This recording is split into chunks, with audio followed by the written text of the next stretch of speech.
جیسے رب تعالیٰ فرماتا ہے اے ایمان والو زیادہ گمان کرنے سے بچو، اے ایمان والو زیادہ گمان کرنے سے بچو۔ گمان کرنا کچھ بھی سوچنا کسی کے بھی متعلق، اس کی لیمٹس ہیں، اور خاص طور پر مومنین کے لیے کس طرح سے سوچے۔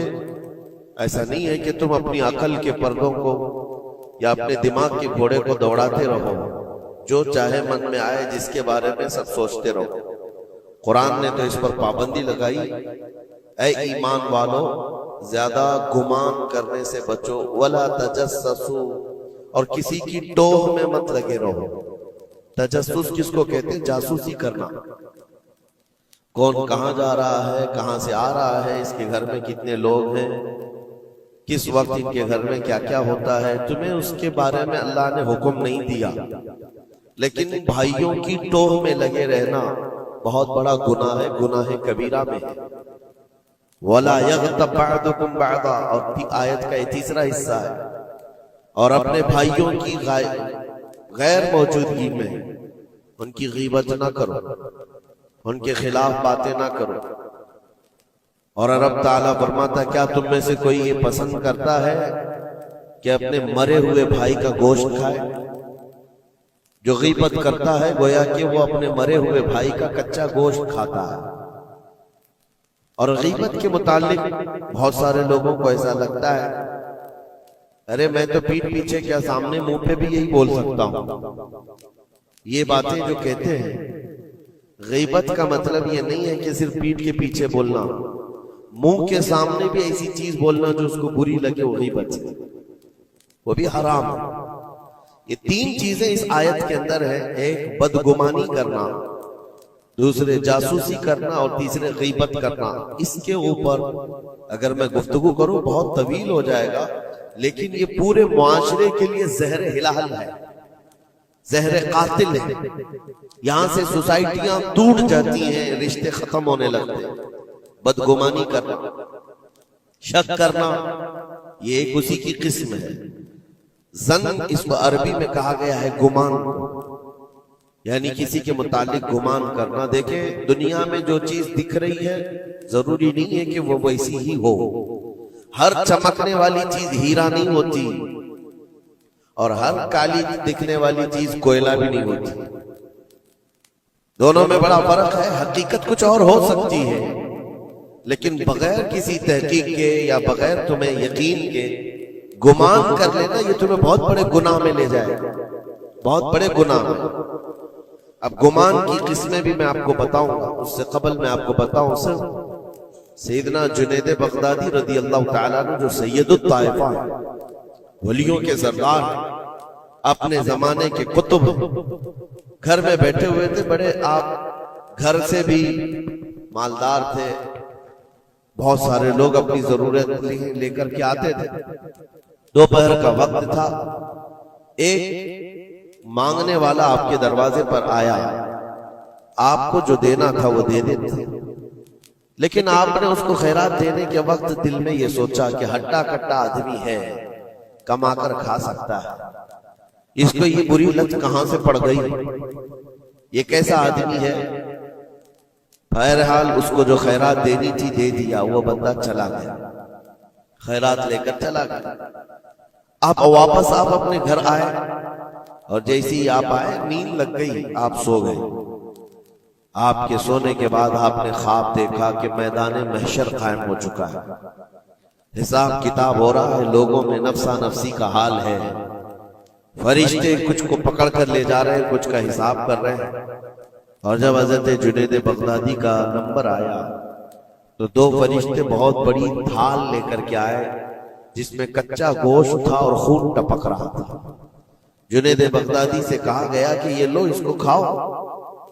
تو حضرت جنید بغدادی نے کہا کہ کیا مجھے نہیں جانتے، میں جنید ہوں، میں نے ایسا کون سا گناہ کیا کہ مجھے اس کی سزا یہ دی جا رہی ہے؟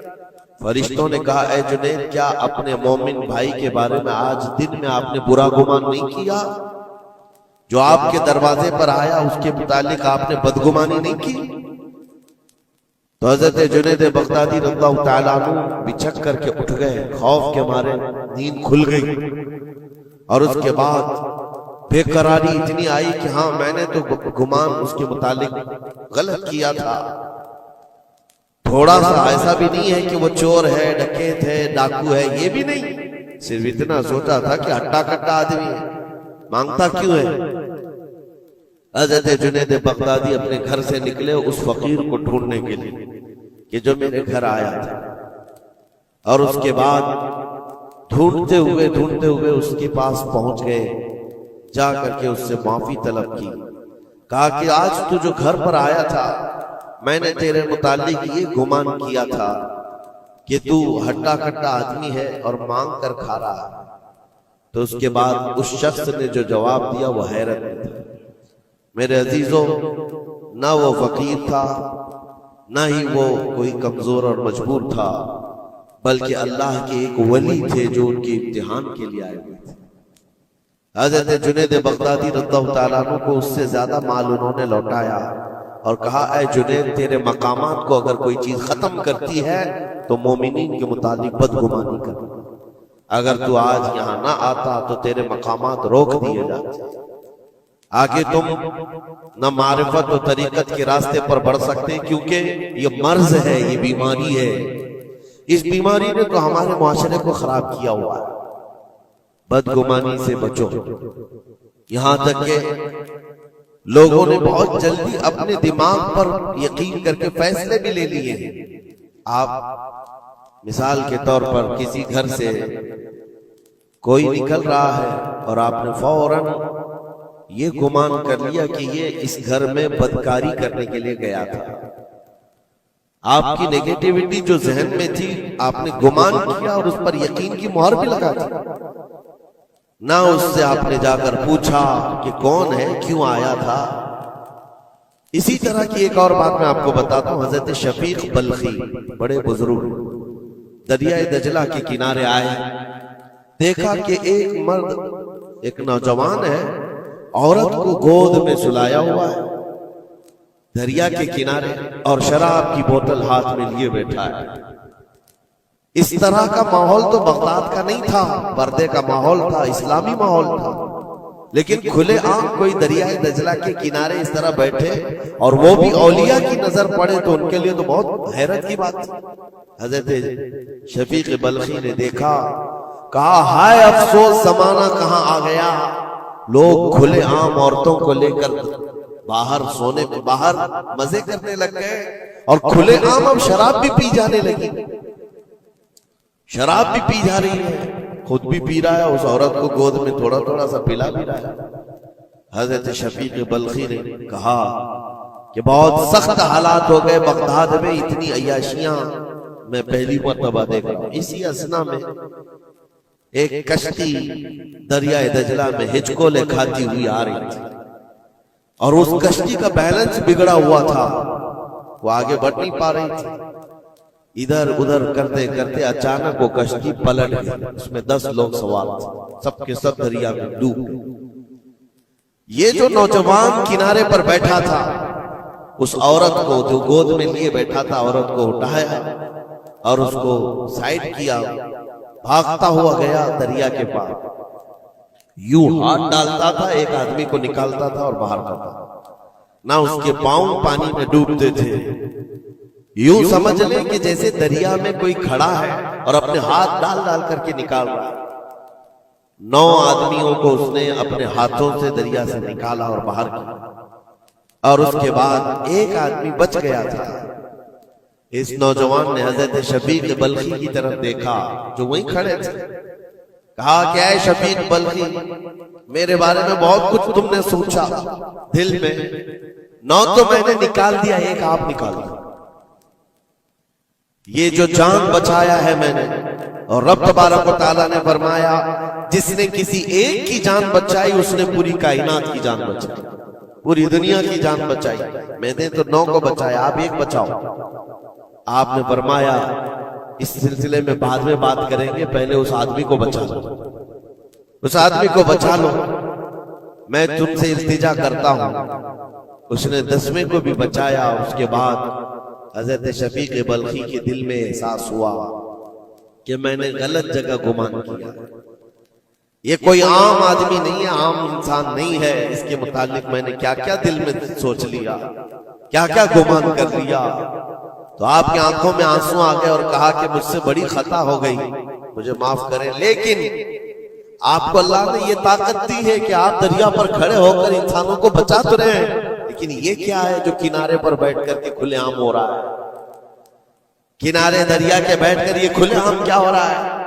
اس نوجوان نے کہا شفیق بلخی یہ بھی میں بتاتا ہوں، وہ گود میں پڑی ہوئی عورت کوئی عام عورت نہیں، میری معذور ماں ہے، بیمار ہے، اور اس کو دریا کے کنارے لانے کا حکیموں نے حکم دیا، اور میرے ہاتھ میں جو بوتل ہے یہ دوا کی بوتل ہے، اس کو ہر آدھے گھنٹے پر پلایا جاتا ہے، میں بھی پیتا ہوں اور میری ماں کو پلاتا ہوں، صرف علاج کی غرض سے میں یہاں پر بیٹھا ہوا ہوں۔ اور آپ نے اپنے دماغ میں کیا کیا سوچ لیا کہ بغداد تباہ ہو گیا، عیاش ہو گیا، نوجوان عورتوں کو لے کر آ کے بیٹھنے لگ گئے، شراب پینے لگ گئے۔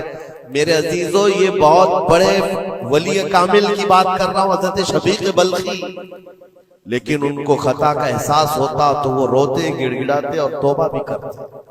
ہمارے تو حالات ایسے ہیں کہ ہم نے تو بلڈنگیں بنا لی اپنے گمان پر، عمارتیں بنا لی، فلاں کے متعلق ایسے ایسے معاملات ہیں، اور اسی پر ہم عمارتیں بنانا شروع کر دیتے ہیں، جبکہ ہمارے پاس یقین کے لیے ایک دلیل بھی نہیں ہوتی۔ میرے عزیزوں، بدگمانی سے بچنے کے لیے قرآن کہتا ہے یا ایھا الذین آمنوا اجتنبوا کثیرا من الظن، اے ایمان والو زیادہ گمان کرنے سے بچو، حرام ہے اور کبیرہ گناہ ہے۔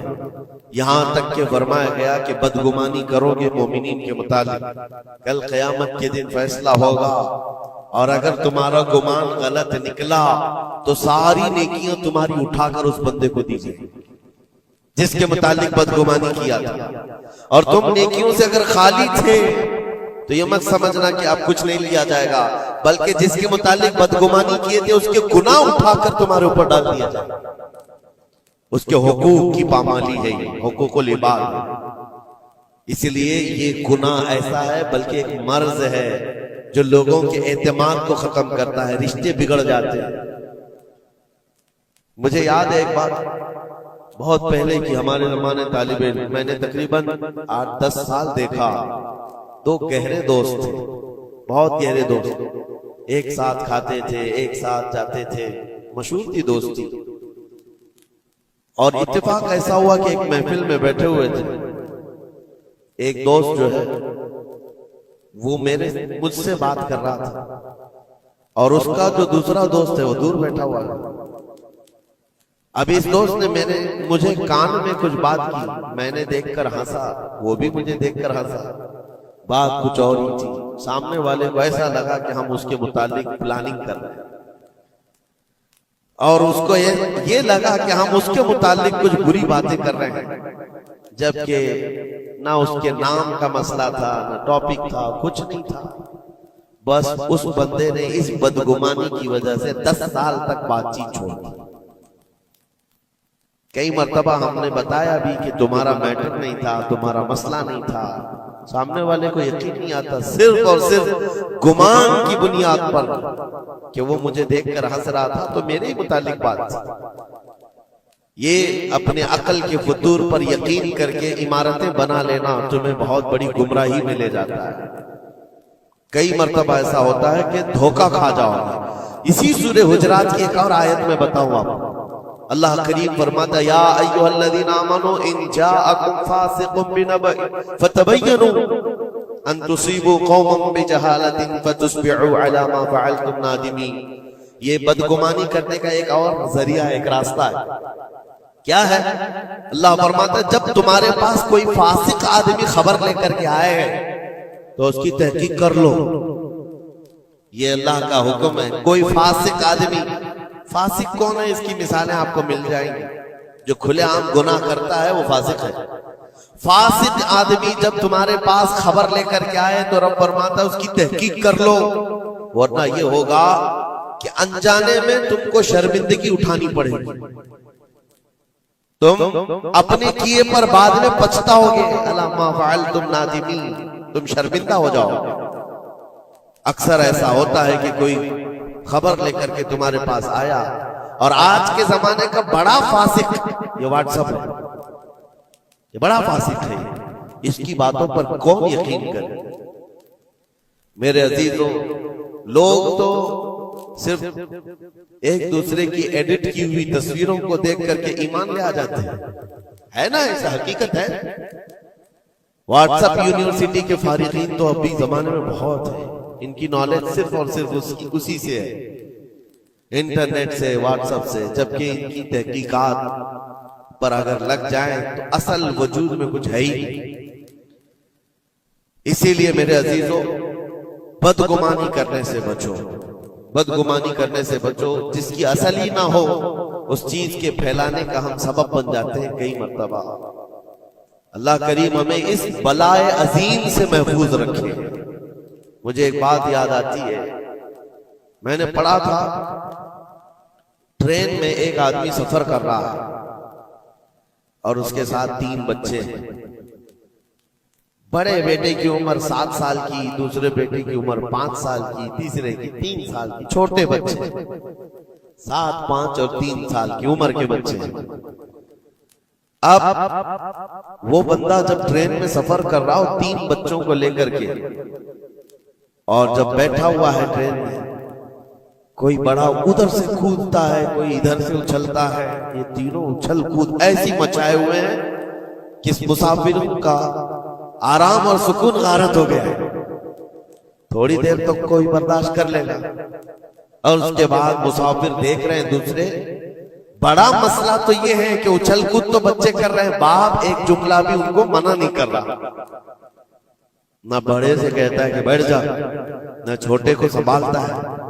اچھل کود کر رہے ہیں اور یہ خاموشی سے بیٹھا ہوا ہے کونے میں۔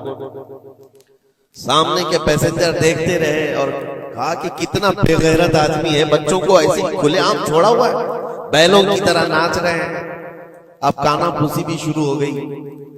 تھوڑی دیر کے بعد جب یہ زیادہ ہو گیا تو لاوا پھٹ ہی جاتا ہے لوگوں کا۔ کوئی کسی کی گود میں کود پڑ رہا ہے، کوئی اچھل کود کرتے ہوئے بچہ کسی کے ہاں لٹک جا رہا ہے۔ 1 گھنٹہ تماشا ہوا تو اس کے بعد لوگوں کے صبر کا دامن چھوٹ گیا، بولنا شروع کر دیا، اور سب نے مل کر کے جب اس کو کوسنا شروع کیا، بھائی صاحب آپ کے بچے ہیں؟ اس نے کہا میرے بچے ہیں۔ کہا کچھ تو تمیز سکھاؤ، سفر کے آداب تو بتاؤ۔ کوئی وہاں سے کود رہا ہے، کوئی یہاں سے کود رہا ہے، سارے لوگوں کا آرام غارت کر کے رکھا ہے ان بچوں نے۔ آپ باپ ہیں، آپ کو تمیز نہیں آتی، آپ کو تربیت کا انداز نہیں معلوم۔ سب کی ڈانٹ ڈپٹ سنتا رہا، اور اس کے بعد تھوڑی دیر کے بعد بھرائی ہوئی آواز نکلی، اس کی درد بھری آواز نکلی۔ کہا میں ان کو تربیت اچھی طرح سے دیتا ہوں، تمیز بھی ہے سب، لیکن مسئلہ یہ ہے کہ آج ہی صبح ان کی ماں میری بیوی کا گھر میں انتقال ہو چکا ہے۔ وہ میکے گئی ہوئی تھی، یہ بچے میرے پاس تھے۔ مجھے صبح خبر آئی ہے ان کی ماں کا اچانک دورہ پڑنے سے انتقال ہو چکا۔ میں نے ابھی تک ان بچوں کو بتایا نہیں کہ ان کی ماں کا انتقال ہوا۔ یہ جتنا اچھل کود کر رہے ہیں، کھیل رہے ہیں، ابھی گھر پہنچیں گے تو ان کی ساری خوشیاں ختم ہو جائیں گی۔ یہ اپنی ماں کی مردہ لاش کو دیکھیں گے تو سارا اچھل کود چلا جائے گا۔ بس میں اس لیے ان کو اتنی دیر کے لیے چھوڑا تھا کہ جتنی دیر خوشی منا سکے منا لیں، پھر زندگی بھر ان کو ماں کو کھونے کا احساس تو ستاتا ہی رہے گا۔ بس اتنا جملہ اس کا نکلا تو ہچکیاں بند گئیں۔ جو بغل میں موجود مسافر تھے سب کی آنکھوں میں آنسو آ گئے۔ اب کوئی بچے کو اٹھاتا چومتا تھا، کوئی اس کو گود میں اٹھا رہا ہے۔ بچوں کو خبر نہیں ہے کہ ان کی ماں کا انتقال ہوا ہے، اور یہ بندہ ان کو سفر پر لے جا رہا ہے۔ لیکن تھوڑی ہی دیر کے لیے دوسرے مسافروں نے کیا کیا بدگمانیاں کر لی۔ میرے عزیزوں، کس کی زندگی میں کیا چل رہا ہے آپ کو خبر نہیں ہے۔ کئی لوگوں کی زندگیوں میں سمندر موجیں مار رہا ہے، اور آپ اسے دیکھ کر کے نہ جانے بے غیرت سمجھ لیتے ہیں، کبھی اس کو بدتمیز سمجھ لیتے ہیں۔ یہ بدگمانیاں ہیں جو بندے کو یہاں تک لے آتی ہیں۔ اور بدگمانی کرنے کا ایک طریقہ یہ بھی ہے کہ حضرت امام راضی فرماتے بندہ بسا اوقات کافر بھی ہو جاتا ہے، کفر تک چلا جاتا ہے بندہ، کیونکہ گمان پر اگر یقین کرنے لگ جائے۔ اس لیے بچو ان چیزوں سے، اور مومنوں کی عزت کو پامال کرنا یہ آسان نہیں ہے۔ صرف اور صرف میں نے کئی مرتبہ دیکھا ہے، اڑتی اڑتی خبریں آتی ہیں تو ہم اس پر یقین کرنے کے قریب ہو جاتے ہیں۔ اللہ ہمیں بھی اس کی ہدایت۔ یہ بہت باریک چیز ہے جس سے بچنا ناممکن نہیں تو مشکل ضرور ہے۔ میرے عزیزوں، اس سے بچنے کا ایک طریقہ یہ ہے، بندہ یہ سوچ لے کہ مجھے رب تعالیٰ نے اس دنیا میں کس لیے بھیجا ہے۔ سب کا حساب کتاب لکھنے کے لیے بھیجا ہے۔ سارے لوگوں کا اعمال نامہ مجھے پوچھا جائے گا قیامت کے دن، فلاں کیا کرتا تھا، فلاں کیا کرتا تھا۔ جب مجھے رب تعالیٰ نے اس کا مکلف ہی نہیں بنایا تو خامخواہ دوسروں کی زندگیوں میں کیوں دخل اندازی کروں، کیوں لوگوں کے متعلق گمان پال کر کے بیٹھوں۔ آپ کو اس روئے زمین پر جو بھیجا گیا وہ اللہ نے اپنی عبادت کے لیے بھیجا ہے، اپنی رضا کے لیے۔ ہم اس کی رضا تو حاصل نہ کر سکے، اس کی عبادت میں کامل ہو نہیں سکے، اور دوسروں کے عیوب پر ہم لوگوں نے اپنی پوری انرجی خرچ کرنا شروع کر دیا۔ عزیزہ نگرامی وقار، یہ پرفتن دور ایسا ہے۔ اب میں جو قسمیں بتا رہا تھا زن کی، دیکھیں بسا اوقات بندے سے بندے کا گمان اپنی جگہ پر، آپ میرے بارے میں کیا سوچتے ہیں مجھے معلوم نہیں، میں آپ کے بارے میں کیا سوچتا ہوں وہ آپ کو بھی نہیں معلوم۔ یہ تو بندوں کا گمان ہے، لیکن بندہ رب سے جو گمان رکھتا ہے یہ بھی بہت بڑا مسئلہ ہے، بہت بڑا مسئلہ ہے۔ اس کو آسان مت سمجھے۔ یہ دماغ کے گھوڑے جب دوڑتے ہیں اس پر کنٹرول بھی تو نہیں ہوتا ہے، کہاں تک جائے گی گمان۔ مسلم شریف کی حدیث ہے، میرے آقا صلی اللہ تعالی علیہ وسلم فرماتے ہیں شیطان تمہارے پاس آتا ہے گمان کے راستے سے۔ تم سوچنے لگتے ہو آسمان کو کس نے بنایا، یہ سوچ ہی تو ہے۔ تمہارا دل جواب دیتا ہے اللہ نے بنایا۔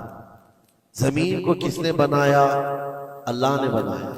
چیزیں سوچتے جاتے ہو اس سے پہلے کیا تھا، اس سے پہلے کیا تھا، اس سے پہلے کیا تھا، اور یہ جب دماغ کے گھوڑے دوڑنے لگے تم نے اس کو نکیل نہیں تھامی تو یہ لے کر کے جاتا ہے دماغ، اخیر میں یہ گمان ڈالتا ہے پھر اللہ سے پہلے کیا تھا، یا پھر اللہ کو کس نے بنایا۔ یہاں آ کر کے تمہارے ایمان پر ڈاکہ پڑ جاتا ہے اور تم شش و پنج میں رہ جاتے ہو۔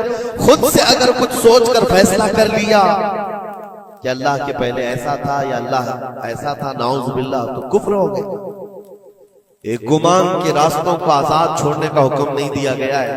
اسی لیے میاں ہم اور آپ تو چھوڑیں، اولیاء کی بات بھی چھوڑیں، امت کے جو سب سے اعلیٰ قسم کے لوگ تھے وہ صحابہ تھے، سب سے اعلیٰ، قیامت تک پیدا ہونے والوں میں جو سب سے اچھے تھے اللہ نے ان کو صحابی رسول بنا۔ صحابہ کرام بات کر رہے تھے آپس میں کس مسئلے میں، تقدیر کے بارے میں، تقدیر کے متعلق بات کریں۔ تقدیر کے بہت سارے مسئلے اس میں دماغ کی گرہیں ایسی آزاد ہو جاتی ہے، بندہ سوچنے لگ جاتا ہے۔ تقدیر کیا ہے؟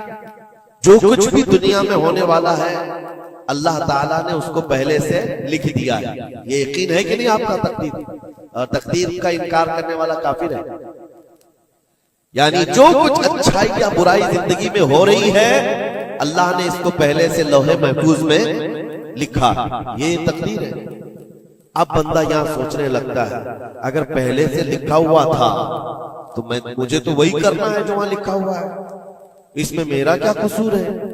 گناہ کرتا ہے اس کے بعد بولنے لگتا ہے یہ تو پہلے سے لکھا ہوا تھا۔ کچھ بھی کرے گا اور اس کے بعد یہ گمان کرنے لگے گا کہ وہاں تو لکھا ہوا تھا میں ایسا کر رہا ہوں۔ تقدیر کے مسئلے ایسے ہیں کہ بعض لوگ سوال کرنے لگ جاتے ہیں کہ میاں اگر اللہ نے پہلے سے لکھا ہے تو پھر بندے کا کیا قصور ہے اس میں جو گناہ کر رہا ہے، اور اگر پہلے سے لکھا ہوا نہیں ہے تو پھر تقدیر نہیں ہے۔ ان مسائل میں گفتگو کرتے کرتے، گمان کرتے کرتے بندہ کفر تک پہنچ جاتا ہے۔ کچھ فرقے بھی بن گئے اسی بات، جبریہ، قدریہ۔ اب میں یہاں پر اس لیے یہ بات کر رہا ہوں، نبی کریم صلی اللہ تعالی علیہ وسلم نے صحابہ کو منع کر دیا کہ اس مسئلے میں گفتگو زیادہ نہ کرو، تو عام لوگ تو چھوڑیں۔ اب زن کی قسمیں میں بتا رہا ہوں، گمان کی وہ 4 قسمیں بتائی گئی ہیں۔ امام ابو بکر جساس رازی رحمۃ اللہ علیہ نے 4 قسمیں اس کی بیان کی۔ پہلا گمان حرام ہے، دوسرا گمان واجب ہے، تیسرا گمان مستحب ہے، اور چوتھا گمان یعنی نہ اس کے اوپر گناہ مباح ہے۔ اس کی قسمیں ہیں جس میں سے پہلا گمان جو حرام ہے، اور ایک گمان کو تو انہوں نے کفر بھی کہا ہے۔ پہلا گمان حرام، یہ سوچتا رہ جائے صرف اللہ کے متعلق ہے یہ سارے گمان کہ میں گنہگار ہوں اور اللہ مجھے سزا دے کر ہی رہے گا، اللہ مجھے عذاب ہی دے گا، یہ سوچتا رہے صرف اور صرف، تو امام ابو بکر جساس رازی فرماتے ہیں یہ گمان حرام ہے۔ رب قہار ضرور ہے، رب جبار ضرور ہے، لیکن غفار بھی ہے اور ستار بھی۔ تم نے اگر صرف یہی گمان کیا کہ مجھے سزا دے گا، مجھے سزا دے گا، تو یہ گمان حرام ہے۔ اس پر مجھے اعلیٰ حضرت فاضل بریلوی رحمۃ اللہ تعالی علیہ کی بات یاد آتی ہے۔ ان کا گمان کیسا تھا؟ سوچتے تھے بارگاہ مصطفیٰ کریم میں، کہتے ہیں ڈر تھا کہ عصیاں کی سزا اب ہوگی یا روزے سے، ڈر تھا کہ گناہوں کی سزا اب ہوگی یا روزے جزا، دی ان کی رحمت نے صدا، یہ بھی نہیں وہ بھی نہیں، یہاں بھی نہیں ہوگی وہاں بھی نہیں ہوگی، رحمت نے سزا آواز دی۔ ہاں گناہوں کے متعلق ہمیں تو گمان ہے کہ سزا ہوگی، میرے اعمال کا بدلہ تو جہنم ہی تھا، میں تو جاتا میرے سرکار نے جانے نہ دیا، یہ گمان ہے۔ بارگاہ مصطفیٰ میں گمان اعلیٰ رکھو، اور رب تعالیٰ کے متعلق جب گمان کرنا ہو تو حدیث قدسی ہے، مسند احمد کی حدیث ہے، اللہ تعالیٰ فرماتا انا عند ظن عبدی بی، میں اپنے بندے کے گمان کے مطابق سلوک کرتا ہوں، بندہ میرے متعلق جیسا گمان کرتا ہے میں اس کے ساتھ ویسا سلوک کرتا ہوں۔ اب تمہارا ہی یہ تمہاری مرضی ہے، اور حدیث کا آگے کا ٹکڑا بھی ہے فَلْيَظُنُّ مَا شَاءَ بِي، بندہ جو چاہے میرے بارے میں گمان کر لے۔ تم سخت قسم کا خدا گمان کر کے بیٹھے ہو، سختیوں کا سلوک ہو جائے۔ اسی لیے میں نے اس سے قبل بھی ایک بار کہا تھا، جب کسی کے گھر میں انتقال ہوتا ہے فرشتے آ جاتے ہیں، مرے ہوئے انسان کو اٹھانے سے پہلے تک وہ گھر والوں کو سب دیکھتے رہتے کون کیا کیا بول رہا ہے، اور اس کی ساری رپورٹ لے جا کر بارگاہ رب العزت میں عرض کرتے ہیں۔ اللہ تعالیٰ پوچھتا ہے فرشتوں سے آج اس گھر میں ایک جان کو ہم نے لیا، وہ لوگ میرے متعلق کیا گمان کر رہے تھے، کیا سوچ رہے تھے اور کیا کہہ رہے تھے؟ فرشتے کہتے ہیں اے مولا فلاں کہہ رہا تھا کہ میرے گھر پر بڑا ظلم ہو گیا، میرا عزیز بچہ لے لیا، میرے گھر پر ایسی چیز آفت آ گئی، سب باتیں۔ تو رب تبارک و تعالیٰ فرماتا ہے فرشتوں گواہ ہو جاؤ، انہوں نے جیسا میرے متعلق گمان کیا اب میں ان کے ساتھ ویسا سلوک کروں، دنیا میں بھی اور آخرت میں بھی۔ اور پھر کسی گھر سے فرشتے جاتے ہیں جو نیک لوگوں کا ہوگا، رب تعالیٰ پوچھتا ہے یہاں کیا کہا جا رہا تھا میرے متعلق، کیا سوچا جا رہا تھا؟ فرشتے کہتے ہیں مولا ان کے گھر پر بڑی غم کی بات تھی، بڑی مصیبت تھی، ان کے باپ کا انتقال تھا، لیکن ہر کوئی کہہ رہا تھا انا للہ و انا الیہ راجعون، ہم اللہ کے لیے ہیں اور اللہ ہی کی طرف لوٹنے والے ہیں۔ رب تعالیٰ فرماتا ہے فرشتوں تم گواہ ہو جاؤ، اس سے بہتر ان کو نعم البدل دنیا میں دوں گا اور اس سے بہتر آخرت میں عطا کروں گا۔ تو اللہ کریم کے بارے میں گمان کیا رکھنا ہے، یہ بھی غور و فکر کے ساتھ۔ یہ ظن حرام سے بچو، ظن کفر سے بچو، اور ظن واجب ہے ایک جو فقہ کے مسئلے ہیں، یہ احادیث جس کو ظنی احکام کہا جاتا ہے وہ سب یہاں پر ڈسکس کریں تو آپ کے اوپر سے باؤنس چلا جائے۔ اور مومنین کے متعلق مستحب ہے، اچھا گمان کرنا ہر ایک کے متعلق مستحب ہے، اور مباح جس کو کہا گیا ہے وہ ایسا ہے کہ آپ کے بلا اختیار کچھ گمان آیا ہے، آپ نے سوچا نہیں، تو یہ مباح ہے۔ اور خیر کا گمان کرنا، ظن المؤمنون خیرا، حضور پاک صلی اللہ ظن المؤمنین خیرا، میرے آقا صلی اللہ علیہ وسلم نے فرمایا مومنوں کے بارے میں ہمیشہ اچھا گمان رکھو، اچھا گمان رکھو۔ کوئی مر گیا اور جنازہ جا رہا ہے ایک حدیث یہ بھی میں بتا دوں آپ، تمہارے گمان کرنے سے اور تمہارے بولنے سے کتنا فرق پڑتا ہے۔ ایک جنازہ جا رہا تھا، حضور پاک صلی اللہ علیہ وسلم تھے، وہاں پر بہت سارے لوگ کھڑے تھے، اس کی تعریف کرنے لگ گئے، کیا اچھا آدمی تھا، کتنے اچھے اعمال تھے اس کے، سب کے ساتھ بھلائی کرتا تھا۔ حضور پاک نے فرمایا وجبت، واجب ہو گئی اس میں۔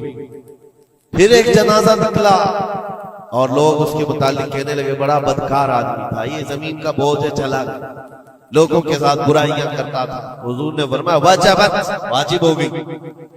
صحابہ نے پوچھا دونوں پر واجب ہو گئی؟ حضور نے فرمایا پہلے پر جنت واجب ہوئی، دوسرے پر دوزخ واجب ہوئی۔ تم نے جس طرح سے اس کے متعلق اپنا وہ بنایا، دماغ بنایا، مومنین جو کثیر مومنین اور یعنی صلاح و تقوی والے مومنین جس کے متعلق اچھا گمان کرے، اللہ بھی اس کے ساتھ اچھا سلوک فرماتا ہے۔ اسی لیے میرے عزیزوں، کیا جاتا کیا ہے اچھا گمان کرنے میں؟ خرچہ کون سا ہے آپ کا؟ پیسے کون سے لگتے ہیں آپ کے؟ جو قبرستانوں میں سوئے ہوئے ان کے بارے میں اچھا گمان کرو کہ جو کچھ بھی تھے انجانے میں ان سے خطائیں ہوئی ہوں گی، لیکن وہ رب تعالیٰ کی رحمت سے مایوس نہیں تھے، مولا انہیں معاف کرے گا۔ یہ اتنا گمان کرنے میں تمہارا کیا جا رہا ہے؟ آج کے اس پرفتن دور میں ایسے بدمعاش قسم کے اور ایسے فتین لوگ بھی آئے ہوئے ہیں جو تمہیں اولیاء سے بھی بدگمان کر رہے ہیں، صحابہ سے بھی بدگمان کر رہے ہیں۔ آج دیکھتے نہیں سوشل میڈیا پر کوئی حضرت امیر معاویہ پہ بھونک رہا ہے، کوئی خارجی کتا مولا علی پہ بھونک رہا، کوئی سیدہ فاطمہ الزہرا حسنین کریمین کے بارے میں بات کرنے لگ گیا ہے۔ نہ تمہارا زمانہ ہے، نہ تم نے ان کو دیکھا ہے، صرف اڑتی ہوئی خبریں آئی تو تم نے یہاں سے گمان بنا لیا، فلاں باغی تھا، فلاں حد سے زیادہ کرنے والا تھا۔ نعوذ باللہ، یہ صحابہ کے بارے میں باتیں ہو رہی ہیں، اولیاء اکرام کے بارے میں دھڑلے سے بات کی جاتی ہے، وہ ایسے تھے، انہوں نے ایسا کیا، انہوں نے ویسا کیا۔ معاذ اللہ، جس وقت تمہاری پکڑ ہوگی تمہیں دلیل دینی پڑے گی، کہا جائے گا ہاتھو برہانکم ان کنتم صادقین، اگر تم سچے ہو تو دلیل لاؤ، جو کچھ تم نے سوچا یہ بندہ ویسا تھا ثابت کرو۔ ثابت کر سکو گے؟ صاحب معاملہ تب کبھی تم سے ملا ہی نہیں، تم نے پہاڑ بنا رکھا ہے۔ اپنی نیکیوں کو غارت کرنے سے بچائیں۔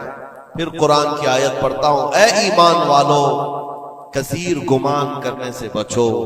اس کے دو حصوں پر تو میں نے بات ہی نہیں کیا، ولا تجسسوا، جاسوسی مت کرو۔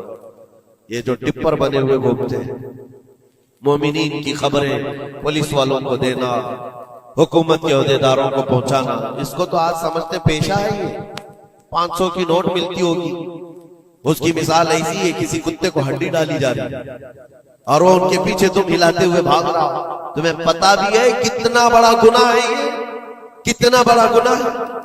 ارے تم ہے، لعنت ہے ایسی زندگیوں پر۔ تم کو زندگی اس لیے ملی کہ تم مومنین کی اور مسلمانوں کی خبرگیری کرو اور یہاں کی جاسوسی لے جا کر کفار کو دو۔